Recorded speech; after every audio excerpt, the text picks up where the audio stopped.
Divaldo Franco é tido como o mais importante médium do mundo hoje. E essa conversa com ele vai ser um pouco diferente. Nós vamos saber um pouco quem é Divaldo Franco. Divaldo, boa tarde. Boa tarde, Murilo. Divaldo, quantos anos por aqui pela Terra? 72. 72. Mas como você não parece ter isso tudo aí.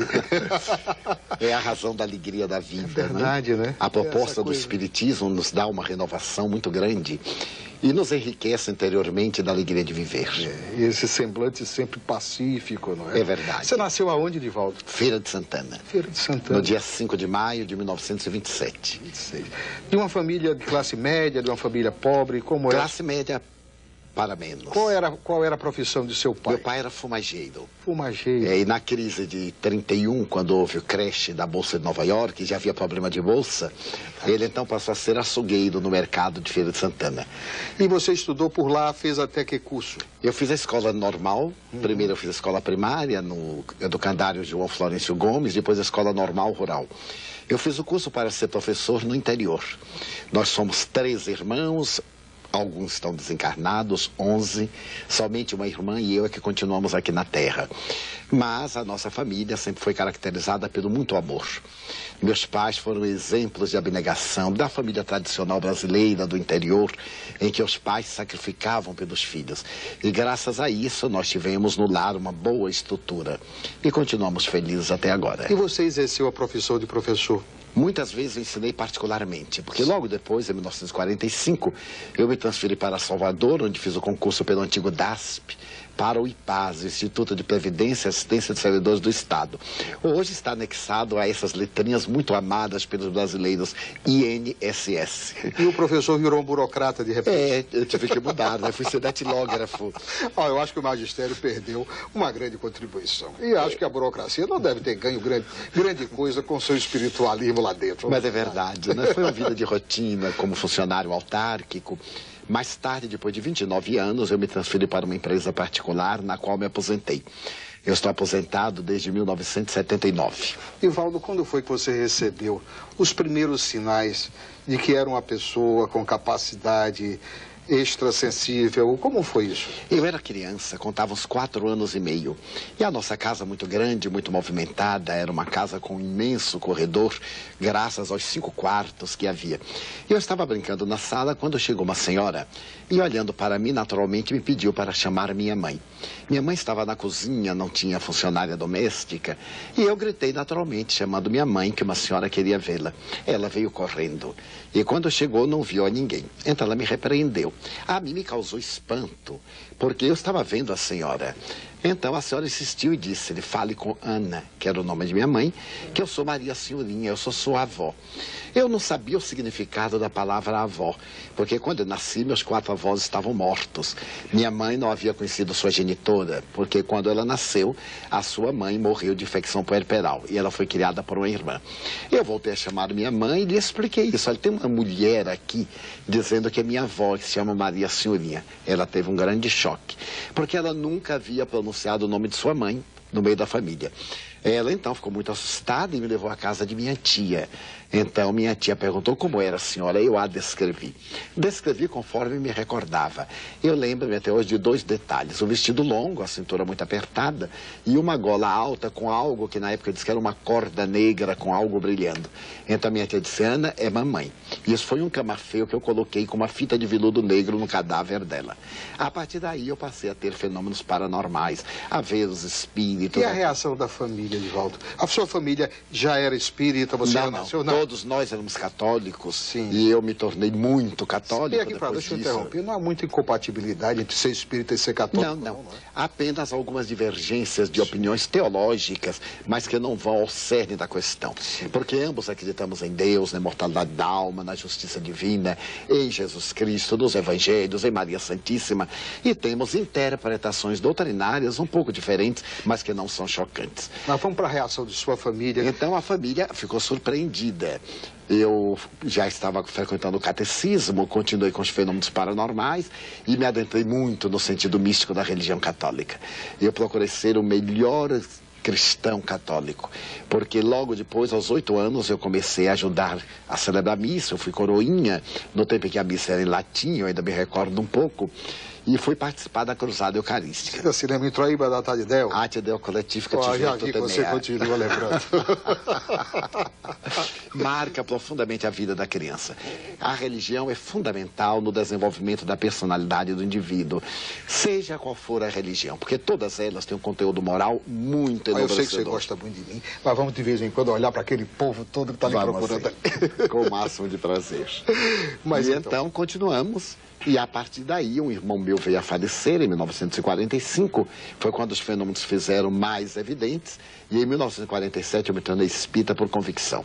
Eu procurei ler a doutrina espírita, principalmente Allan Kardec, os clássicos do espiritismo, e resolveram as minhas questões interiores, os dramas que eu tinha. Porque muitas coisas, mesmo dentro da religião, não conseguiam convencer-me, e a coisa que mais me intrigava era a justiça de Deus. A punição eterna, a recompensa eterna para pessoas que se arrependeram à hora da morte. Isso me parecia muito grave, porque o fato de um indivíduo arrepender-se de um crime não o libera das consequências do crime.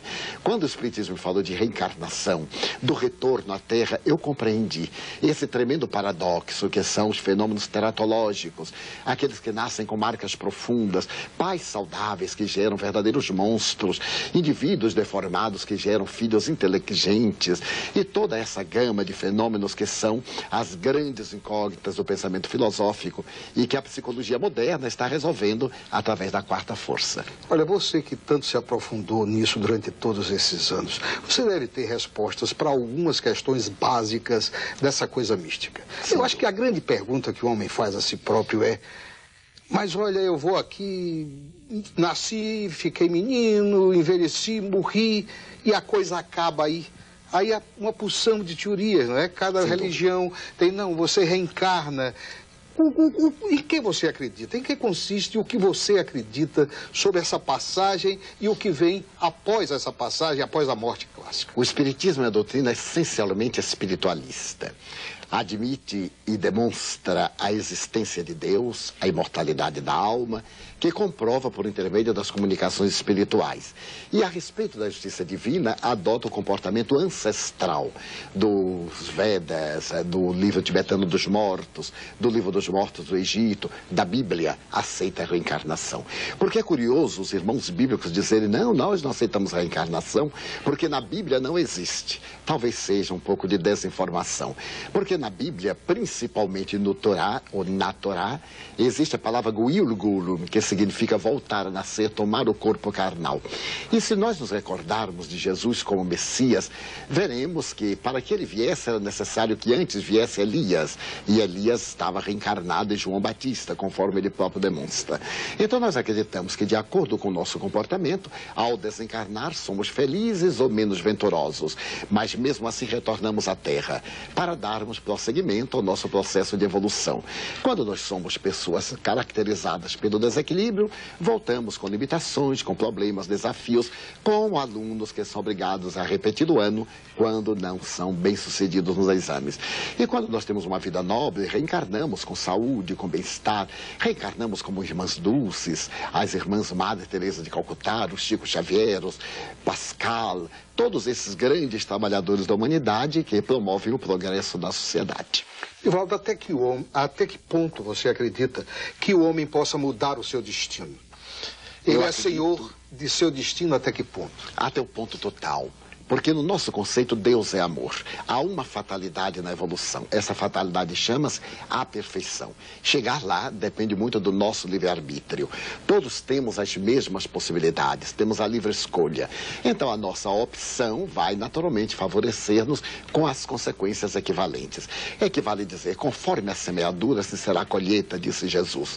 Se nós semearmos amor e esperança, nós criaremos um destino caracterizado pela beleza e pela felicidade. Se nós semearmos pela nossa opção do desequilíbrio, amarguras, dissensões, mal-estar, se tivermos um comportamento para nós próprios antiéticos, nós estamos semeando tempestades, sofrimentos que colheremos logo depois. Eu quero ser advogado com permissão da má palavra do diabo. Será ótimo. Vamos ao seguinte, imagine, por que Deus, sendo tão bom, permite que aconteçam guerras onde milhões de pessoas são barbaramente mortas, todos filhos dele, tanto quem provocou a guerra, o responsável pela guerra, como a mais inocente das vítimas, as crianças, aquelas que nem nasceram ainda. A pergunta é fantasticamente feliz. E ela está no Livro dos Espíritos e é de número 742. Então, Allan Kardec interrogou os espíritos venerandos por que existe a guerra. E eles responderam por causa da predominância da natureza animal do homem sobre a natureza espiritual e o desbordar das paixões. E logo a seguir, na 744, e o que pretende Deus com a guerra? Fomentar o progresso. Como o homem não adota o comportamento do amor, através do sofrimento, ele dá-se conta e repara os danos causados. Infelizmente, a guerra ainda é uma necessidade, entre aspas, como sofrimento. As pessoas somos tão rebeldes que diante da dor curvamos a cerviz e ainda alguns permanecem com esse impacto da violência, da sua realidade ególatra e não submetem aos determinismos, mas o sofrimento vem e lapida lentamente. Então Deus, na sua perfeição, apresentou-nos leis de equilíbrios que nós perturbamos por causa do nosso egotismo, do nosso egocentrismo, por causa das nossas paixões. E ele permite, como um grande educador, permite que as experiências tragam para o aluno a aprendizagem. É hoje a tese do concretismo, quando o indivíduo elege aquilo que quer fazer, porque ele pode ser mais consentâneo à sua evolução. Por isso, a pergunta não é do diabo, é de um anjo. Deus fomenta a guerra para desenvolver o homem a encontrar a felicidade. Nivaldo, eu tenho que ser menos egoísta. O programa não é meu, não é seu, o programa é deles, né? É verdade. Eles fazem o programa. E de forma que eu me dei ao luxo de fazer algumas perguntas a Nivaldo Franco, mas depois dos comerciais nós continuamos conversando com o Nivaldo Franco sobre o que você quer saber. Você já sabe que o nosso telefone é 336-4422, se preferir o fax, 337-1422, e o endereço eletrônico que pouca gente usa é... como é mesmo? aratu.você@uol.com.br. É belíssimo. Até já.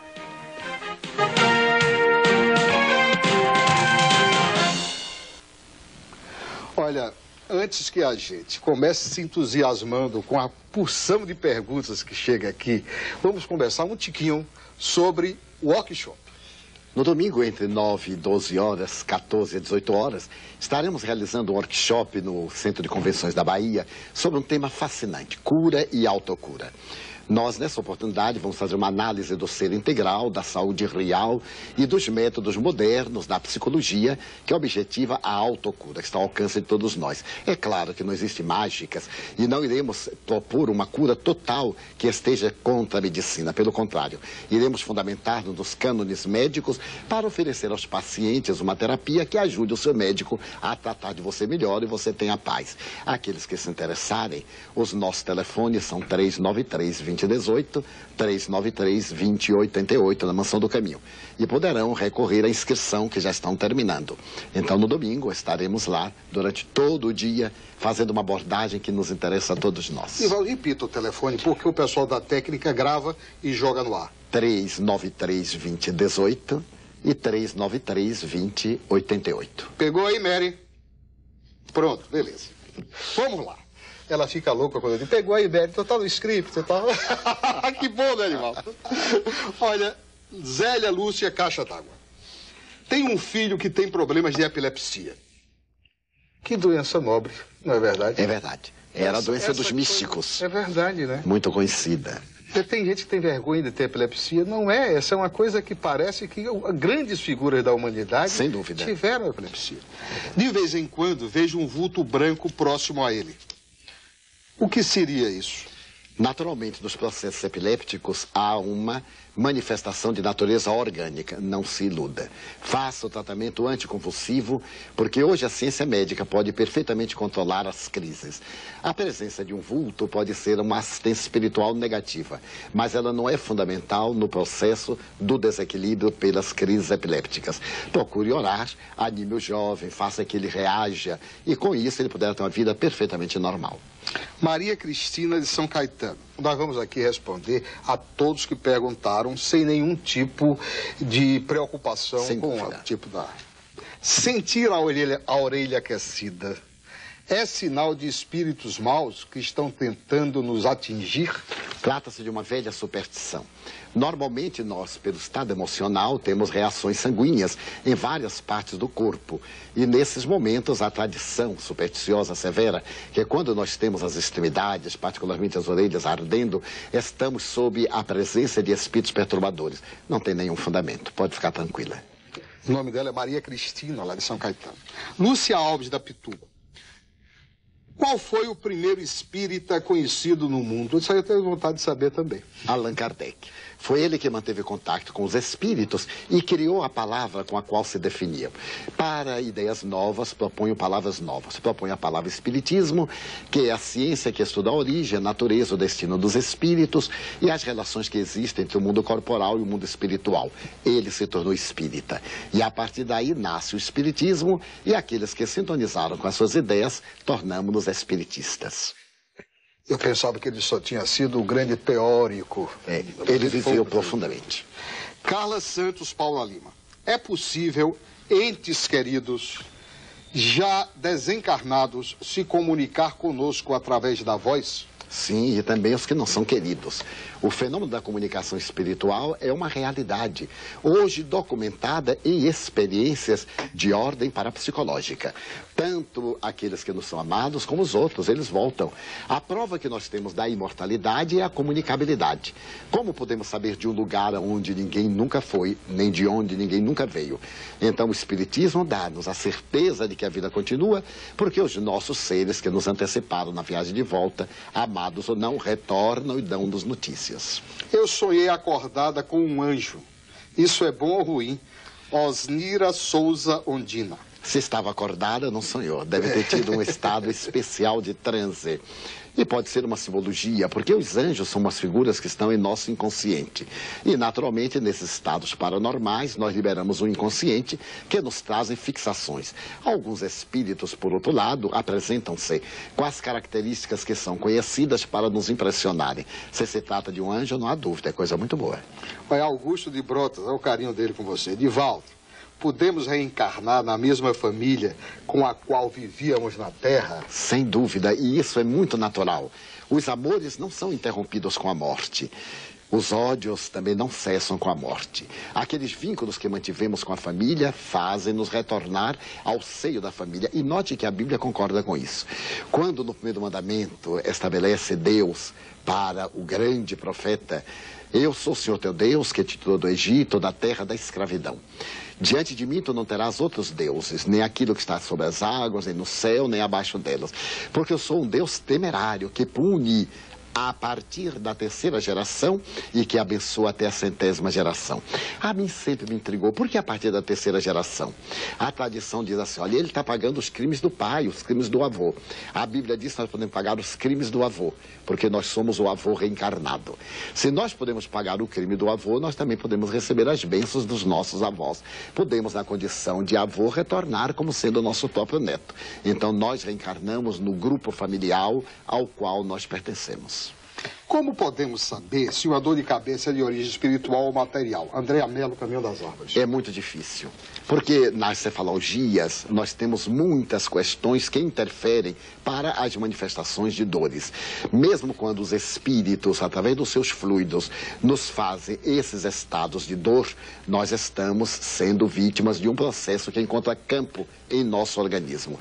Então o conveniente é você procurar um médico, fazer a sua terapia e ao mesmo tempo tomar passes em uma instituição espírita. Essa pergunta vai ensejar uma resposta sua ótima. Bárbara Danta da Paralela, repare. Quando morremos, vamos nos tratar no plano superior. E quando doamos os órgãos aqui na Terra, como é que fica? Fica muito bem, porque os órgãos já não nos servem mais. Nós levamos os modelos, a forma, e quando tiramos a forma não há nenhum problema, porque a forma volta a gerar novas formas. Os órgãos que já não nos servem mais são a maior dádiva que podemos oferecer à humanidade, porque vão ajudar criaturas que necessitam deles. Imagine-se aqueles que fazem hemodiálise. Se nós pudéssemos oferecer os nossos rins, os que estão perdendo a visão ou a perderam, se oferecermos as nossas córneas, quantas bênçãos. Esta é uma caridade que não tem preço. Essa é simples. Elizabeth Silva, Federação. Eu gostaria de saber como a pessoa sabe, toma conhecimento que é médium? Através de várias sintomatologias. Quando a pessoa sente a presença de seres desencarnados, quando tem premonições, isto é, quando tem conhecimento de fatos que vão acontecer e sucedem, quando tem sonhos de natureza profética, quando tem estados muito esquisitos da personalidade, são síndromes de mediunidade. Então, ao invés de adentrar-se pela prática mediúnica, deve adentrar-se pelo estudo da mediunidade, para evitar os riscos que são compreensíveis. Uma pessoa que se adentra numa sala de química sem conhecer fórmulas, termina naturalmente queimando-se com os ácidos. Aquele que vai para sessões mediúnicas sem nenhum preparo, podem perturbar-se. E Allan Kardec, o codificador do Espiritismo, recomenda, acima de tudo, o estudo, para que o indivíduo possa educar a faculdade mediúnica. Olha, essa é uma coisa que merece mesmo, todas merecem, mas essa parece que merece uma atenção especial. É Lucimar. Ivaldo Franco, minha irmã faleceu em um acidente automobilístico no qual eu estava dirigindo o carro. Por que eu fui instrumento da sua morte? Por que a doença? Porque muitos têm que sofrer tanto antes de morrer. Quando trabalho com doentes, muitas vezes me sinto emocionalmente desgastada. Por que isto acontece e o que fazer? Obrigada, Lucimar. Primeiro, você se desgasta porque está numa fase de cansaço, de estresse, e ficou com uma grande marca psicológica do acidente que fez desencarnar a sua irmã. Não se considere de maneira nenhuma com esse estado de consciência de culpa, porque ela desencarnou ao seu lado. As leis estabelecem códigos aos quais nós nos submetemos.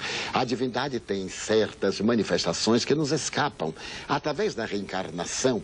Isso pode ser explicado com muito cuidado e teremos o prazer de fazê-lo pessoalmente, se lhe aprover, já que o nosso tempo aqui é sempre reduzido. Mas estamos diante daquilo que nós chamamos a lei de causa e efeito. Sempre que você atender doentes que estão desgastando, seja você aquela pessoa que leva a palavra de estímulo e você se renovará. Porque a grande função da vida é exatamente fazermos o bem sem nos deixarmos desgastar. Marcos Santos Cajazeiras. O senhor discrimina as outras religiões ou acha que todas podem levar ao caminho do bem? Todas levam ao caminho do bem, pelo menos preconizam. Quanto a seguir depende muito do fiel. Todas as religiões nos falam de amor.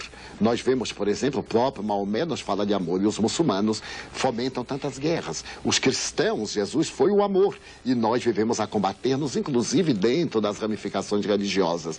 Gandhi costumava dizer, o sermão da montanha me tornou cristão.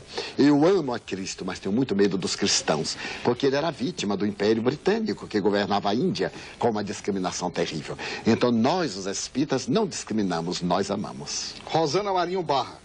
Como o senhor vê as aparições de Nossa Senhora pelo mundo? Como sendo de espíritos muito nobres, mas não necessariamente de Maria Santíssima. Seria o mesmo que exigisse que o presidente da ONU, o secretário-geral, estivesse sempre comigo, quando ele tem dezenas de representantes, pode chegar até mim.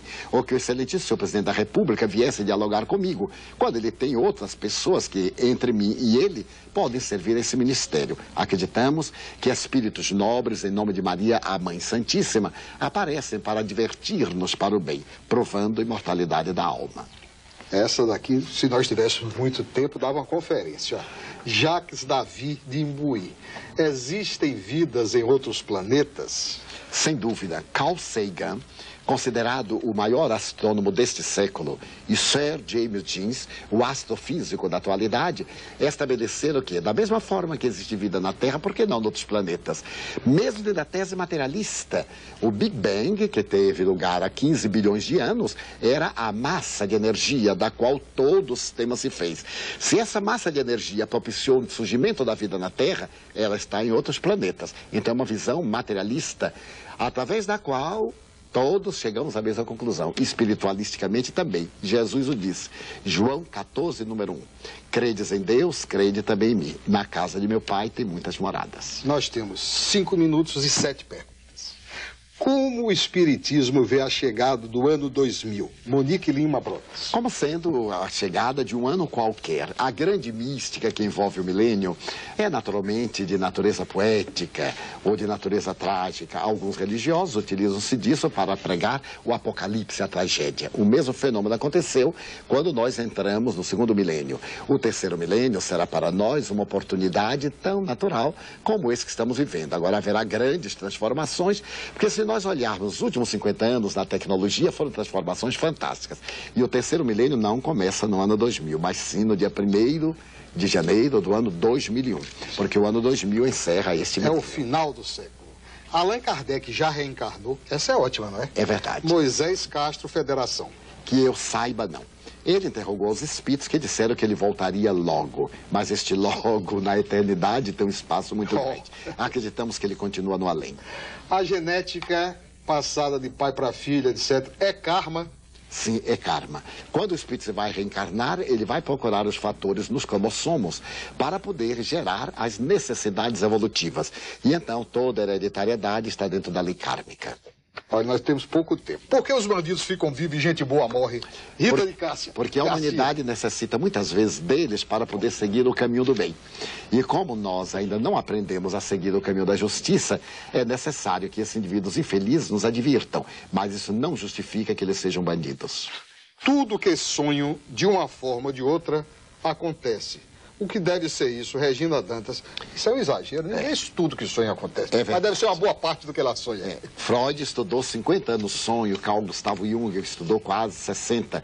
E a gama das interpretações é muito grande. Mas nos estados oníricos, nos estados de sonho, nós recebemos informações que às vezes se tornam realidade. Trata-se, portanto, de uma mediunidade. José Batista Brotas, podemos reencarnar em animais? Não, porque seria evoluir. Essa tese é chamada metempsicose. Nós não podemos regredir, mas os animais podem um dia ter o seu psiquismo humanizado. Linda Ferreira de Brotas, sonho sempre e choro muito no sonho. O que é isso? É o estado emocional. Naturalmente, naquele estado em que seu espírito se encontra parcialmente liberado pelo corpo, as emoções estão muito à flor da pele. E, claro, você se comove e chora, sem qualquer significado paranormal. Quero ver, agora é o diplomata. Tem um namorado, mas ele é casado.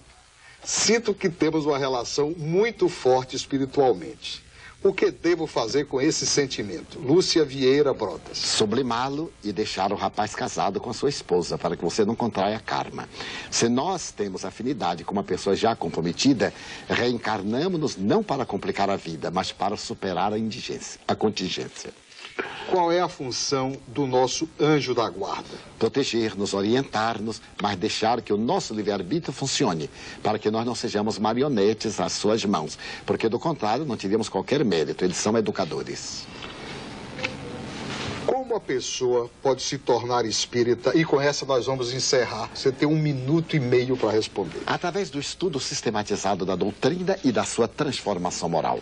Allan Kardec disse ipsis verbis, reconhece o verdadeiro espírita pela sua transformação moral e pelo esforço que empreende para ser hoje melhor do que ontem e amanhã melhor do que hoje. E se você deseja mais detalhes, domingo entre 9 e 12 horas, 14 e 18 no Centro de Convenções, com o nosso workshop Cura e Autocura. Telefone-nos 393-2018.